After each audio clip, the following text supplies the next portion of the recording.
ഈ തിരുകർമ്മങ്ങളുടെ മുഖ്യ കാർമ്മികനായിരിക്കുന്ന നമുക്കെല്ലാവർക്കും അഭിമാനവും സന്തോഷവുമായ യുവർ എമിനൻസ് കാർഡിനൽ ഫിലിപ്പ് നേരി,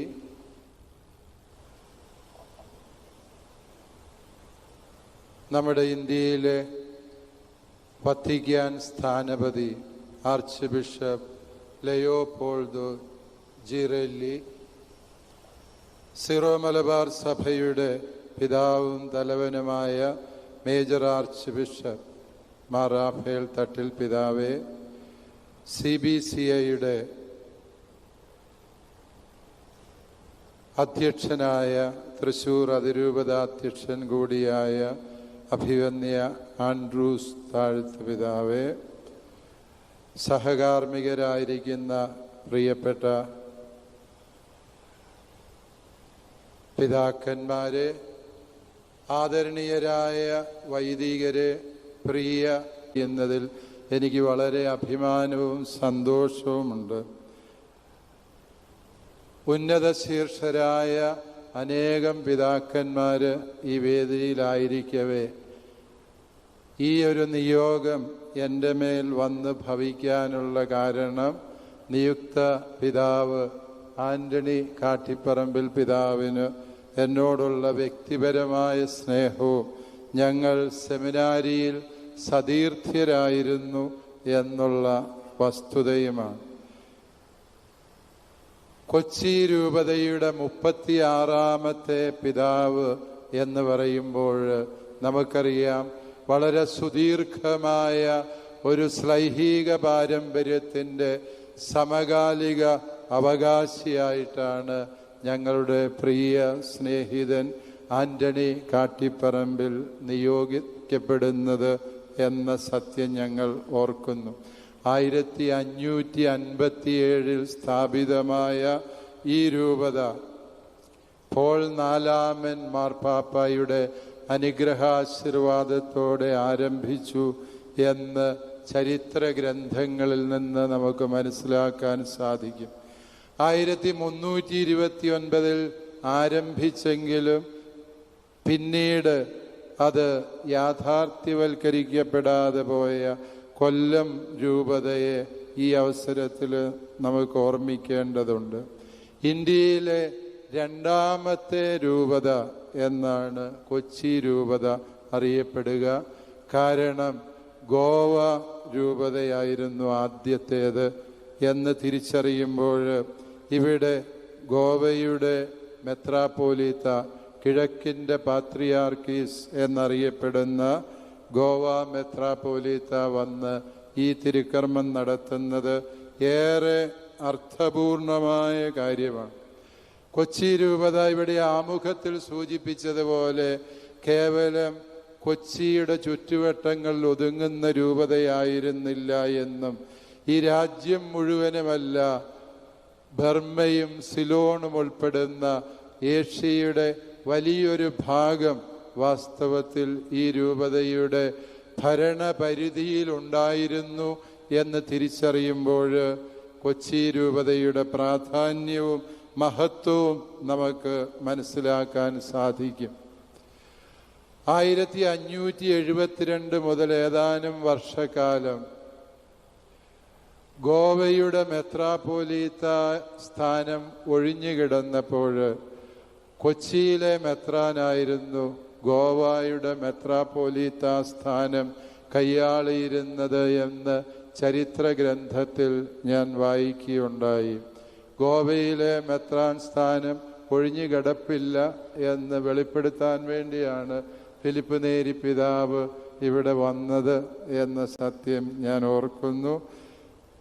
പിതാവ് മലയാളത്തിൽ മനസ്സിലാകിയല്ലാത്തതുകൊണ്ടാണ് ഞാൻ സ്വതന്ത്രമായിട്ട് അത്രയും പറഞ്ഞത്.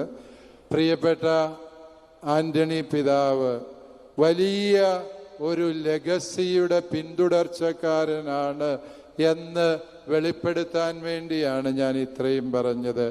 പ്രിയപ്പെട്ടവരെ, ഈ കൊച്ചി രൂപത മലയാള ഭാഷയ്ക്ക് വലിയ സംഭാവന നൽകിയ രൂപതയാണ്. മലയാളത്തിൽ ആദ്യമായൊരു പുസ്തകം രൂപപ്പെടുന്നത് ഈ കൊച്ചിയിൽ പ്രേക്ഷിത വേല നടത്തിയ വിശുദ്ധനായ ഫ്രാൻസിസ് സേവിയർ പുണ്യവാളൻ്റെ ക്രിസ്തീയ വിശ്വാസ സത്യങ്ങൾ എന്ന പുസ്തകമാണ് എന്ന് പറയുമ്പോൾ അത് മലയാള ഭാഷയ്ക്ക് എത്രമേൽ വലിയ ഒരു സംഭാവനയായിരുന്നു എന്ന് നമുക്ക് തിരിച്ചറിയാം. കൊച്ചിയുടെ ശ്രേഷ്ഠമായ പൈതൃകം പിന്നീട് പോർച്ചുഗീസ്, ഡച്ച്, ബ്രിട്ടീഷ് കോളനിവൽക്കരണത്തിൻ്റെ ഭാഗമായി അനേകം സംഘർഷങ്ങളിലൂടെ കടന്നു പോവുകയും അതിൻ്റെ ഫലമായി കൊച്ചിയുടെ ഭൂമിശാസ്ത്ര പരിധികൾ പുനർനിർണയിക്കപ്പെടുകയും ചെയ്തു എന്നുള്ളത് വസ്തുതയാണ്. ആ യാഥാർത്ഥ്യങ്ങളെയൊക്കെയും മനസ്സിൽ സൂക്ഷിച്ചുകൊണ്ട് പരിശുദ്ധ പിതാവ് ലയോ മാർപ്പാപ്പ നമുക്ക് പുതിയ ഒരിടയനെ നൽകിയിരിക്കുകയാണ്. ഒരിടയനെ കണ്ടെത്തുക എന്ന് പറയുന്നത് ഈ കാലഘട്ടത്തിൽ ഏറെ ശ്രമകരമായ കാര്യമാണ് എന്നുള്ളത് സത്യമാണ്. പരിശുദ്ധാത്മാവ് ഏറെ അധ്വാനം നടത്തേണ്ട ഒരു ശുശ്രൂഷയായി ഈ ഇടയനെ കണ്ടെത്തുക എന്ന് പറയുന്ന ശുശ്രൂഷ മാറിയിട്ടുണ്ട്. പക്ഷേ ഏറെ സമയമെടുത്തിട്ടാണ് എങ്കിലും വളരെയേറെ അന്വേഷണങ്ങളും പ്രാർത്ഥനകൾക്ക് ശേഷമാണെങ്കിലും നമുക്ക് ഏറ്റവും അനുയോജ്യനായ ഇടയനെ ദൈവം തന്നു എന്നുള്ളതാണ് സത്യം. അദ്ദേഹത്തിൻ്റെ പേര് ആന്റണി എന്നാണ്. ഞാൻ ഈ ആന്റണി എന്ന പേരിൻ്റെ ഉത്ഭവം അന്വേഷിക്കുകയായിരുന്നു. അത് അദ്ദേഹത്തിൻ്റെ വ്യക്തിത്വവുമായി ചേർന്ന് നിൽക്കുന്നതാണ് എന്ന് ഞാൻ തിരിച്ചറിയുകയാണ്. ഗ്രീക്ക് ഭാഷയിൽ ആന്തോസ് എന്ന വാക്കിൽ നിന്നാണ് ആന്റണി എന്ന പദം വരിക. അതിൻ്റെ അർത്ഥം ഒരു പ്രാദേശിക പുഷ്പം എന്നാണ്. ഒരു പ്രദേശത്ത് ഏറ്റവും അറിയപ്പെടുന്ന പുഷ്പം എന്നാണ് വാസ്തവത്തിൽ. കൊച്ചി രൂപതയിൽ കൊച്ചിയുടെ മണമുള്ള, കൊച്ചിയുടെ സ്നേഹം ഹൃദയത്തിലേറ്റുവാങ്ങുന്ന ഒരു പ്രാദേശിക പുഷ്പമായി നമ്മുടെ പ്രിയപ്പെട്ട ആന്റണി കാട്ടിപ്പറമ്പിൽ അച്ഛൻ ഇന്ന് ഇവിടെ വിരിയുകയാണ്. തീർച്ചയായും ആ പേര് സൂചിപ്പിക്കുന്നത് പോലെ കൊച്ചിയിൽക്ക് സ്വന്തം എന്ന് പറയാവുന്ന ഒരു പിതാവ് നാളുകൾക്ക് ശേഷം ഇവിടെ അഭിഷേകം ചെയ്യപ്പെടുമ്പോൾ അതിൻ്റെ സന്തോഷം കൊച്ചിക്കാരുടെ മുഖത്ത് മാത്രമല്ല, അവരുടെ എഴുത്തുകളിലും സോഷ്യൽ മീഡിയയിലും എല്ലാം വളരെ ശക്തമായി ഞാൻ കാണുന്നുണ്ട്. സമീപകാലത്ത് മേൽപ്പട്ടക്കാർക്ക് സോഷ്യൽ മീഡിയയിൽ അത്ര നല്ല കാലമൊന്നും അല്ല എന്ന് ഞാൻ പറയാതെ നിങ്ങൾക്ക് അറിവുള്ള വസ്തുതയാണ്. പക്ഷേ ഞാൻ ശ്രദ്ധിക്കുകയുണ്ടായി, നമ്മുടെ പ്രിയപ്പെട്ട ആന്റണി പിതാവ് നിയോഗിക്കപ്പെട്ടു എന്നറിഞ്ഞതോടെ സോഷ്യൽ മീഡിയ മുഴുവനും വലിയ സന്തോഷത്തോടെ പിതാവിനെ വരവേൽക്കുകയാണ്. കൊച്ചിയിൽ നിന്ന് നിരന്തരമായി അത്ര നല്ലതല്ലാത്ത കാര്യങ്ങൾ എഴുതുന്നവർ പോലും ആന്റണി പിതാവിനെ കുറിച്ച് വളരെ ഭാവാത്മകമായി എഴുതുന്നത് കണ്ടപ്പോൾ, പ്രിയപ്പെട്ട ആന്റണി പിതാവെ, അങ്ങ് അനുഗ്രഹീതനാണ്. കാരണം അങ്ങേക്ക് വേണ്ടി ദൈവം ശരിയായി വഴിയൊരുക്കിയെന്നും അങ്ങയുടെ തിരഞ്ഞെടുപ്പ് സ്വർഗത്തിൻ്റെ തിരഞ്ഞെടുപ്പാണ് എന്നുള്ളതിൻ്റെ സാക്ഷ്യമാണ് എന്നും ഓർക്കാം. ആന്റണി എന്ന പേരിൻ്റെ അതിൻ്റെ ലാറ്റിൻ മൂലാർത്ഥം പരിശോധിച്ചാൽ ആന്തേ എന്ന വാക്കിൻ്റെ പദോൽപത്തിയാണ്. അതിൻ്റെ അർത്ഥം വാസ്തവത്തിൽ എല്ലാറ്റിലും മൂല്യമുള്ളത് എന്നതാണ്. വാസ്തവത്തിൽ അതങ്ങനെ ആകട്ടെ എന്ന് സതീർത്ഥ്യനായ എനിക്ക് ആശംസിക്കാൻ സന്തോഷമേയുള്ളൂ.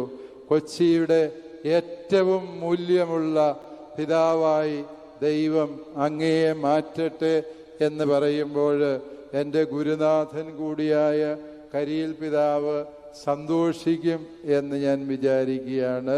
പ്രിയപ്പെട്ട ആന്റണി കാട്ടിപ്പറമ്പിലച്ച, അങ്ങ് ഈ രൂപതയ്ക്ക് ഏറ്റവും അനുയോജ്യനായ അനുഗ്രഹീത പിതാവാകട്ടെ എന്ന് ഞങ്ങൾ ഒരു മനസ്സോടെ പ്രാർത്ഥിക്കുന്നു. സതീർത്ഥ്യനായതുകൊണ്ട് 35 വർഷങ്ങൾക്ക് മുൻപ് ആദ്യമായി ഞാൻ കണ്ട ആന്റണി ബ്രദർ കാർമൽഗിരി സെമിനാരിയിലാണ് ഞങ്ങൾ ഒരുമിച്ച് പഠിച്ചത്. അങ്ങനെ പഠിക്കുമ്പോൾ അന്ന് അദ്ദേഹത്തിൻ്റെ മുഖത്തുണ്ടായിരുന്ന പുഞ്ചിരിക്ക് അല്പം പോലും മാറ്റം സംഭവിച്ചിട്ടില്ല.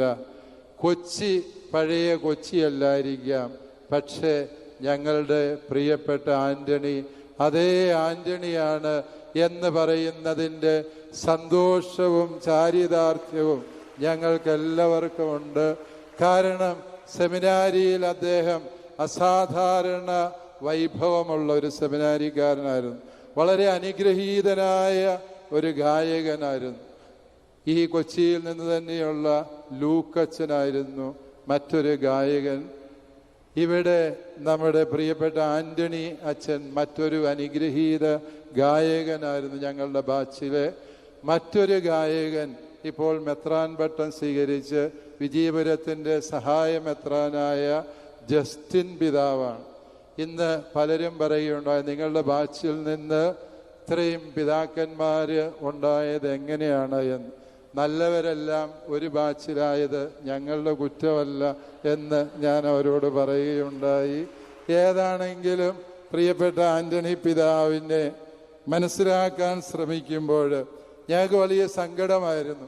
ഞങ്ങളുടെ മിടുക്കന്മാരായ 5 സതീർത്ഥ്യര്, ആന്റണി പിതാവ് ഉൾപ്പെടെ 5 പേരെ അന്ന് കുരീത്തറ പിതാവ് തിയോളജി പഠിക്കാൻ റോമിലേക്ക് വിട്ടു എന്നുള്ളതായിരുന്നു ഞങ്ങളുടെ ദുഃഖം.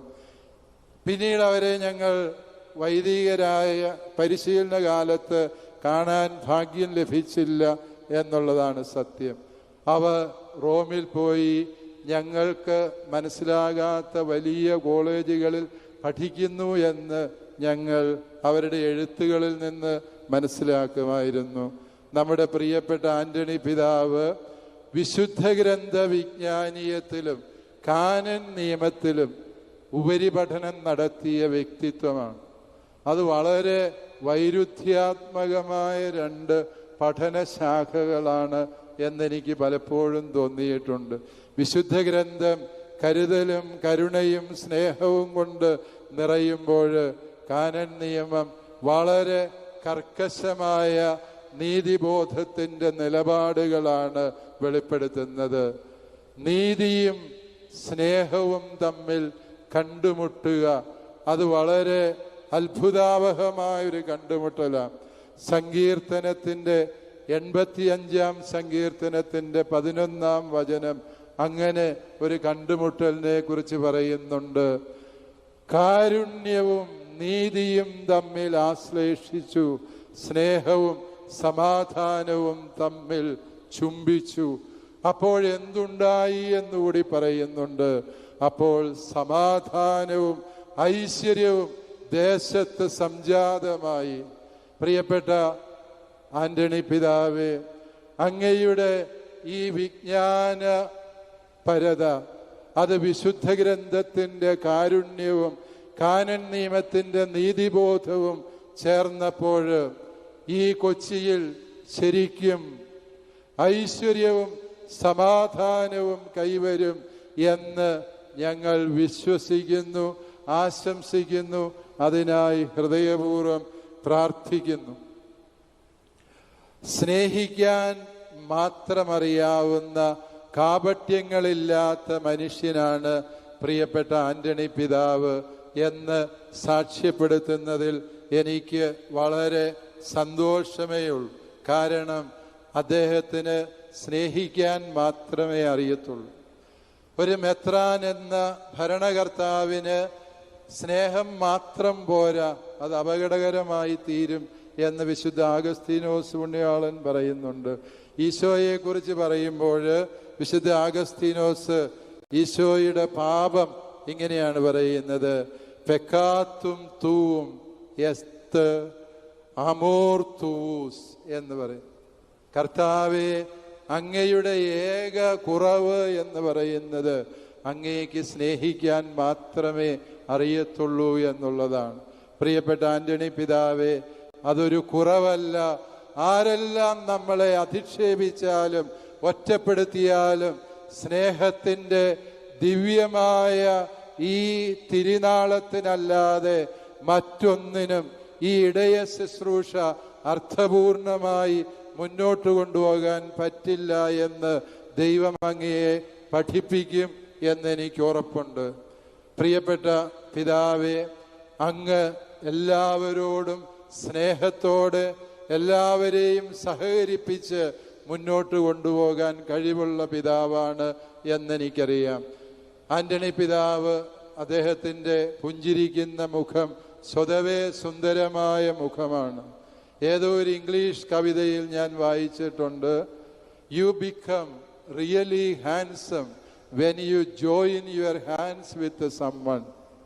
നീ മറ്റൊരാളുമായി കൈകോർക്കുമ്പോഴാണ് നീ യഥാർത്ഥത്തിൽ സുന്ദരനാകുന്നത് എന്ന് ആന്റണി പിതാവിൻ്റെ ഇടയ ശുശ്രൂഷ ഒരിക്കലും ഏകാധിപത്യത്തിൻ്റെയോ താൻ പോരിമയുടേതോ ആകില്ല എന്നെനിക്ക് ഉറപ്പുണ്ട്.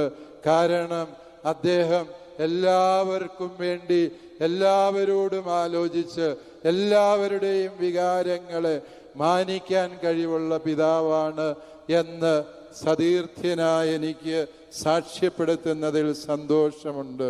ഞാൻ ദീർഘിപ്പിക്കുന്നില്ല.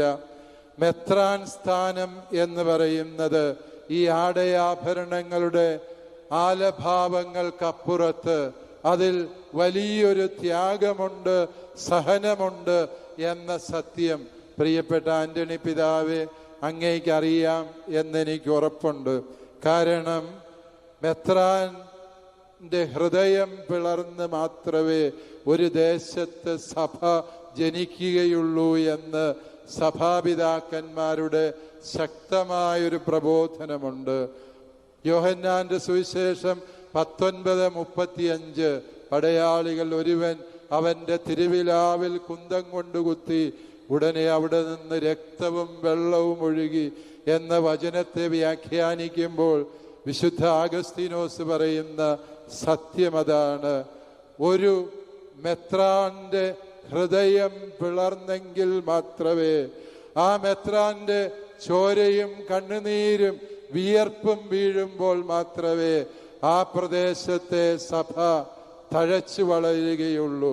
ശരിക്കും ദൈവം ഈ സ്ഥാനം നൽകിക്കൊണ്ട് നമ്മളോട് ആവശ്യപ്പെടുന്നത് ഒരുപാട് ഹൃദയവേദനയുടെ, ഭാരപ്പെടുത്തുന്ന, നൊമ്പരപ്പെടുത്തുന്ന, കണ്ണീരിൻ്റെ, വിയർപ്പിൻ്റെ ജീവിതം നയിക്കാനാണ് എന്നുള്ള സത്യം പ്രിയപ്പെട്ട ആന്റണി പിതാവേ അങ്ങയുടെ ഹൃദയത്തിലുണ്ടാവട്ടെ എന്ന് ഞാൻ ആശംസിക്കുന്നു. കൊച്ചിയിലെ അച്ഛന്മാരെല്ലാവരും വളരെ നല്ലവരാണ് എന്നാണ് എൻ്റെ വിശ്വാസം. എനിക്കറിയാവുന്ന കൊച്ചിക്കാരച്ഛന്മാരെല്ലാം വളരെ നന്മ നിറഞ്ഞ വൈദികരാണ്. എന്നാലും പിതാവിൻ്റെ ജീവിതം സ്വസ്ഥമാകും എന്നെനിക്ക് ഒരു ഉറപ്പുമില്ല. കാരണം എന്ത് എന്ന് ചോദിച്ചാൽ ആളുകൾക്ക് കാര്യം മനസ്സിലായപ്പോൾ തന്നെ ഏതാണെങ്കിലും എത്ര അത് ആരുടെയും നന്മയുടെ കുറവല്ല.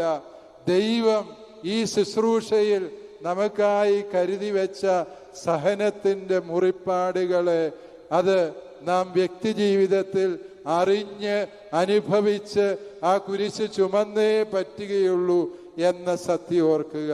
വിശുദ്ധ അഗസ്തീനോസ് പുണ്യവാളൻ ഈ വചനം വ്യാഖ്യാനിച്ചുകൊണ്ട് മെത്രാൻ സ്ഥാനത്തെ കുറിച്ച് പറയുന്ന ഒരു പ്രസ്താവന അത് വളരെ ആഴമുള്ള ചിന്തയാണ്. നിഹിൽ ദിഫീച്ചിലിയൂസ്, നിഹിൽ ലബോറിയൂസ്, നിഹിൽ പെരിക്കുലോസ് എപ്പിസ്കോപ്പോ എന്നാണ്. ഇത്രയും ബുദ്ധിമുട്ടുള്ളത്, ഇത്രയും അപകടം പിടിച്ചത്, ഇത്രയും പ്രയാസകരമായ ഒരു ജോലി ദൈവത്തിന് മറ്റൊരാളെ ഭരമേൽപ്പിക്കാനില്ല എന്ന് പറഞ്ഞത് ഹിപ്പോയിലെ മെത്രാനായ വിശുദ്ധ അഗസ്റ്റിനാണ് എന്നുള്ളത് പ്രിയപ്പെട്ട ആന്റണി പിതാവേ, അങ്ങയുടെ ഹൃദയത്തിലുണ്ടാകട്ടെ. ആർദ്രമായ അങ്ങയുടെ ഹൃദയം ഏറെ സന്തോഷത്തിൻ്റെയും നന്മയുടേതുമാണ് എന്ന് ഞങ്ങൾക്കറിയാം. മറ്റുള്ളവരുടെ കണ്ണുനീരിനെ വിലമതിക്കുന്നവർക്ക് മാത്രമേ ദൈവം അവൻ്റെ കണ്ണുനീരിനെ വിലമതിക്കൂ എന്ന് യഹൂദ റബ്ബിയുടെ ഒരു ചിന്ത ഞാൻ വായിച്ചിട്ടുണ്ട്. ബാബിലോണിയൻ താൽമൂദിൽ ഇപ്രകാരം വിവരണം പറയുന്നുണ്ട്. അബ്രാഹത്തോട് ദൈവം എന്തുകൊണ്ടാണ് തൻ്റെ മകനെ കൊണ്ടുപോയി ബലിയർപ്പിക്കാൻ പറഞ്ഞത്? അതൊരു ക്രൂരമായ പ്രസ്താവനയാണ്. ദൈവമായ കർത്താവ് അങ്ങനെ പറഞ്ഞതിൻ്റെ കാരണം യഹൂദ റബ്ബി വ്യാഖ്യാനിക്കുന്നത് ഇങ്ങനെയാണ്. ആ റബ്ബി പറയുകയാണ്, തൻ്റെ കുടുംബത്തിൽ തൻ്റെ കുഞ്ഞിനെ പ്രസവിച്ച് വളർത്തിയ ഹാഗാറിൻ്റെ കണ്ണുനീരിനെ, അവളുടെ അനാഥമായി പോകുന്ന കുഞ്ഞിൻ്റെ നിലവിളിയെ പരിഗണിക്കാതെ അബ്രാഹം നിസ്സംഗനായി നോക്കി നിന്നു. അതിന് ദൈവം കൊടുത്ത ശിക്ഷയാണ്. കണ്ണുനീരിൻ്റെ വില എന്തെന്ന് നീ അറിയണം, അതിന് നീ മോറിയ മല കയറണമെന്ന്. പ്രിയപ്പെട്ട ആന്റണി പിതാവേ, അപരന്റെ കണ്ണുനീരിനെ വിലമതിക്കാനുള്ള കഴിവ്, അത് നമ്മുടെ കണ്ണുനീരിനെ ദൈവം വിലമതിക്കും എന്നുള്ളതിൻ്റെ സൂചനയാണ്. ഓർക്കുക, മെത്രാൻ ദൈവത്തിൻ്റെ സ്നേഹിതനാണ് എന്ന് പറഞ്ഞത് പൗരസ്ത്യ സഭാപിതാവായ വിശുദ്ധ എഫ്രേമാണ്. മെത്രാൻ ദൈവത്തിൻ്റെ സ്നേഹിതനാണ്. അദ്ദേഹം 2 ഉദാഹരണമാണ് അവിടെ പറയുക. തൻ്റെ പ്രിയപ്പെട്ടവരോട് ആലോചന ചോദിക്കാതെ ദൈവം ഒരു കാര്യവും ചെയ്യില്ല എന്ന് ആമോസിന്റെ പുസ്തകം 3-ാം അധ്യായം 7-ാം വാക്യം ഉദ്ധരിച്ചുകൊണ്ട് പറയുന്നുണ്ട്. കൊച്ചിയെ സംബന്ധിച്ച എല്ലാ കാര്യങ്ങളും ദൈവമായ കർത്താവ് പ്രിയപ്പെട്ട ആന്റണി പിതാവേ അങ്ങയോട് ആലോചന ചോദിക്കാൻ ആഗ്രഹിക്കുന്നു. തിരുമുമ്പിൽ ശാന്തനായി സ്വസ്ഥമായി നിത്യം കർത്താവിൻ്റെ ആലോചന കേൾക്കുന്ന മഹാപുരോഹിതനാകാൻ ദൈവം അങ്ങയെ അനുഗ്രഹിക്കട്ടെ എന്ന് ഞങ്ങൾ പ്രാർത്ഥിക്കുന്നു. അതുപോലെ സോദോം ഗോമോറായുടെ വിഷയം വരുമ്പോൾ ദൈവം അബ്രാഹത്തോട് ആലോചന ചോദിക്കുന്നു. ഈ 2 ഉദാഹരണങ്ങൾ പറഞ്ഞുകൊണ്ടാണ് വിശുദ്ധ എഫ്രേം പറയുന്നത്, കർത്താവ് തിരഞ്ഞെടുത്തുയർത്തിയ അവിടുത്തെ അഭിഷിക്തനോട് ആലോചന ചോദിച്ചിട്ടാണ് ദൈവമായ കർത്താവ് എല്ലാം പ്രവർത്തിക്കുന്നത് എന്ന്. കർത്താവിൻ്റെ ആലോചന കേൾക്കാൻ തക്ക വിധത്തിൽ ഹൃദയങ്ങളെ ഒരുക്കുന്നതിൽ മേൽപ്പട്ടക്കാരായ നമുക്ക് വീഴ്ച സംഭവിക്കുമ്പോൾ വിശുദ്ധ അൽഫോൻസ് ലിഗോരിയുടെ വാക്ക് പറഞ്ഞ് ഞാൻ അവസാനിപ്പിക്കുകയാണ്. ഒരു വൃക്ഷം ഉണങ്ങിത്തുടങ്ങിയെങ്കിൽ അതിൻ്റെ അർത്ഥം അതിൻ്റെ വേരുകൾ വാടിത്തുടങ്ങി എന്നാണ്. ഒരു ജനത്തിന് വിശ്വാസം ക്ഷയിച്ചുവെങ്കിൽ അതിൻ്റെ അർത്ഥം മറ്റൊന്നുമല്ല, അവരെ നയിക്കുന്നവരുടെ വിശ്വാസത്തിന് ഇളക്കം തട്ടി എന്ന് തന്നെയാണ്. പ്രിയപ്പെട്ട ആന്റണി പിതാവേ, അങ്ങ് തെരഞ്ഞെടുത്ത ആപ്തവാക്യം എത്രയോ നല്ലതാണ്. ഗ്രാസിയ ദേയി ഇത് കോതുസും എന്നാണ്. ഞാൻ എന്തായിരിക്കുന്നുവോ അത് ദൈവകൃപയാലാണ്. ആ തിരുവചനമാകട്ടെ അങ്ങയുടെ ജീവിതം.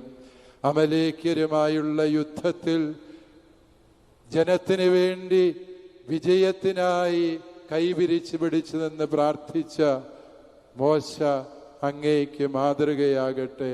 ജലമില്ലാതെ ജനം നിലവിളിച്ച് കരഞ്ഞപ്പോൾ സമാഗമ കൂടാരത്തിൻ്റെ മുമ്പിൽ നെഞ്ചത്തടിച്ച് വാവിട്ട് നിലവിളിക്കുന്ന മോശയും അഹറോനും അങ്ങയുടെ ഈ മാധ്യസ്ഥ ശുശ്രൂഷയ്ക്ക് മാതൃകയാകട്ടെ എന്ന് ഞങ്ങൾ ഹൃദയപൂർവ്വം പ്രാർത്ഥിക്കുന്നു.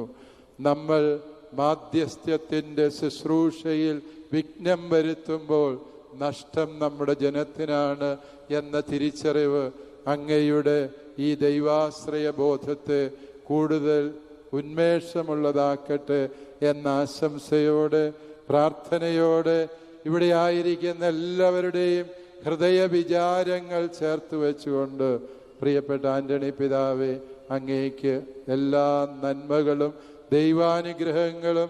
പ്രിയപ്പെട്ട കൊച്ചി രൂപതാംഗങ്ങളെ, നിങ്ങൾ പുണ്യപ്പെട്ട ജനതയാണ്, ഭാഗ്യപ്പെട്ട ജനമാണ്. കാരണം ദൈവം നിങ്ങൾക്ക് നിങ്ങളുടെ ഹൃദയത്തിന് ചേർന്ന ഇടയനെ നൽകിയിരിക്കുന്നു. ദൈവ തിരുനാമത്തിന് മഹത്വമുണ്ടാകട്ടെ.